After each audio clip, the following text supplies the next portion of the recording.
Salut bien-aimés de Dieu, bienvenue à cette émission de télé qui présente le dévotionnel de Smith Wigglesworth.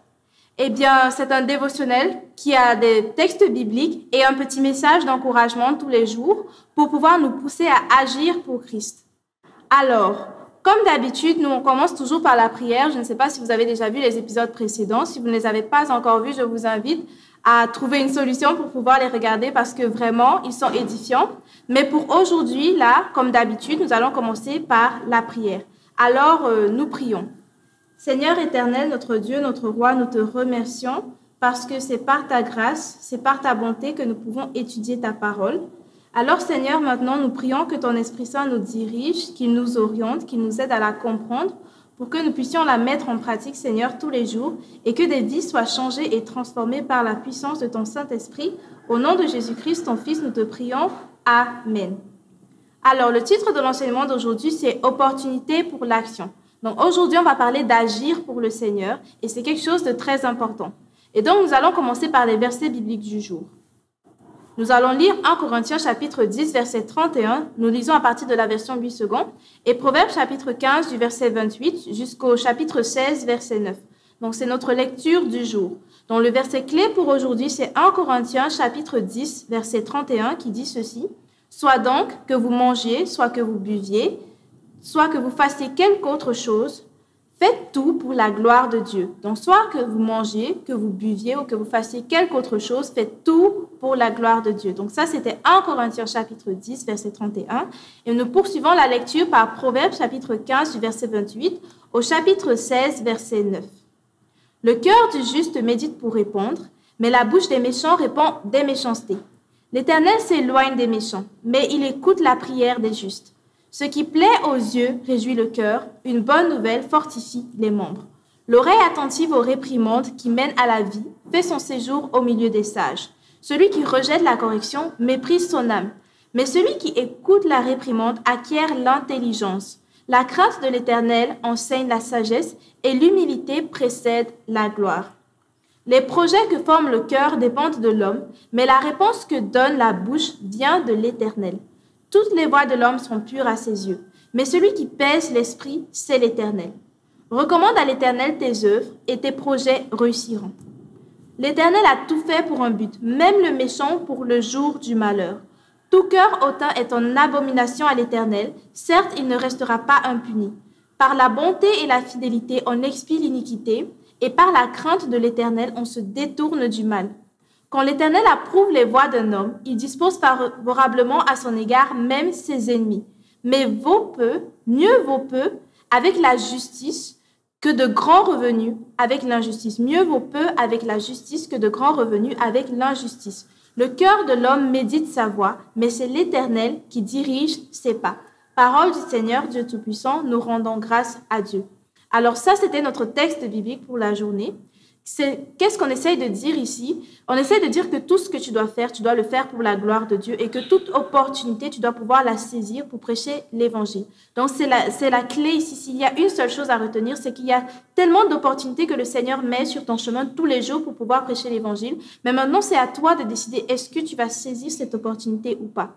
Et en parlant donc de saisir les opportunités devant nous, on prend l'exemple, le témoignage de Smith Wigglesworth dans le dévotionnel. Il parle d'une petite histoire où il voyageait par bateau parce que c'est quelqu'un qui prêchait l'évangile un peu partout. Donc, il voyageait beaucoup pour pouvoir aller prêcher l'évangile dans différents lieux. Et il aurait pu dire, bon, je suis en train de voyager par bateau, quand je voyage, je me repose, je ferme les yeux, je dors, je ne veux parler à personne. Mais ce n'est pas ce qu'il faisait. Il interagissait avec les gens. Et donc, dans ces interactions, il y a quelqu'un qui est venu vers lui en lui proposant de participer à une fête qui allait avoir lieu sur le bateau. Donc, ça allait être une fête, musique, danse. Vous imaginez une fête mondaine, pour ainsi dire.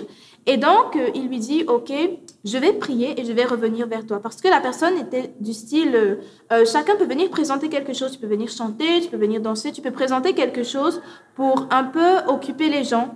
Et donc, Smith Wigglesworth a pris le temps de prier pour consulter le Saint-Esprit. C'est très important quand quelqu'un te propose quelque chose, prends d'abord le temps de lui dire « je vais prier pour savoir ce que Dieu veut que je fasse ». Parce que sinon, tu vas te mettre dans des choses et puis après, tu vas te retrouver en train de souffrir parce que tu as juste pas fait ce que Dieu voulait que tu fasses. Donc, c'est très important de prendre le temps de lui dire « attends, je vais prier, je vais demander au Seigneur ». Donc, il demande au Seigneur et le Seigneur lui dit « ok, accepte ». Il accepte et il dit donc « je vais chanter ». Donc, on s'attendait à ce qu'il chante, mais on ne savait pas ce qu'il allait chanter. Alors, arrivé devant tout le monde, il se met à chanter un chant chrétien pour pouvoir amener les gens à la repentance, pour pouvoir toucher les cœurs des gens.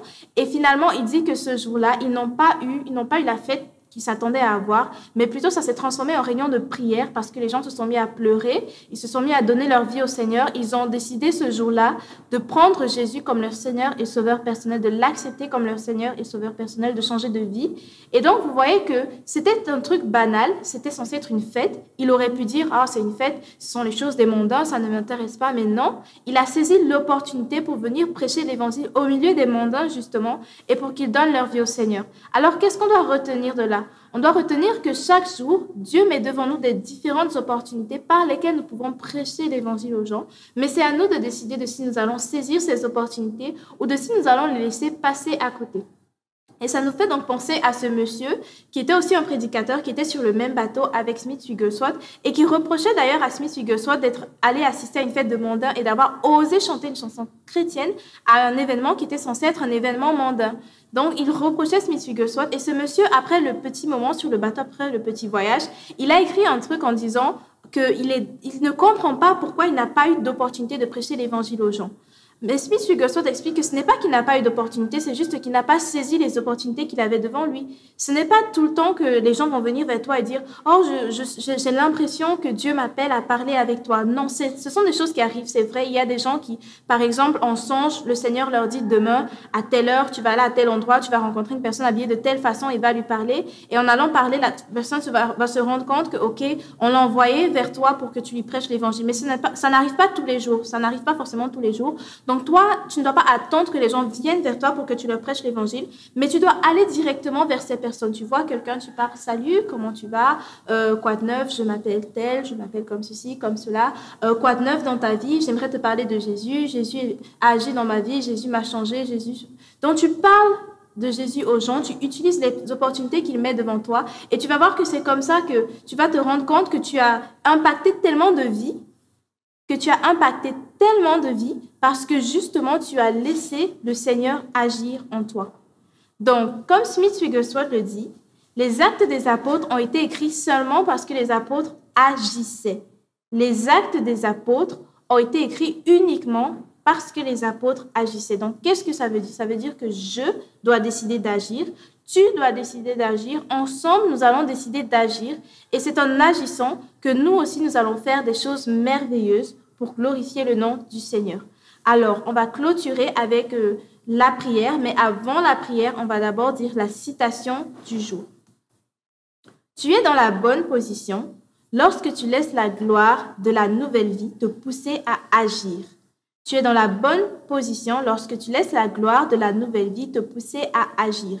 Vis dans les actes des apôtres et tu verras chaque jour un miracle accompli par la puissance du Dieu vivant. Vis dans les actes des apôtres et tu verras chaque jour un miracle accompli par la puissance du Dieu vivant. Alors, nous prions. Seigneur éternel, notre Dieu, notre Roi, nous te remercions parce que tu nous enseignes par ta parole à vivre une vie où nous saisissons chaque opportunité pour pouvoir prêcher l'Évangile, pour pouvoir édifier les uns et les autres, pour pouvoir glorifier ton nom.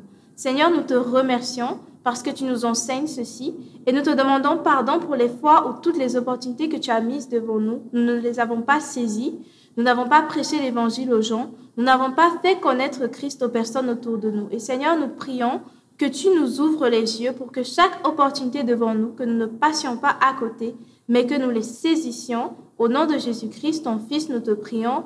Amen. Alors, merci beaucoup d'avoir pris de votre temps pour regarder du début jusqu'à la fin. J'espère que vous avez été bénis, que vous avez été édifiés, que vos vies sont en train d'être transformées. Que Dieu vous bénisse et au revoir.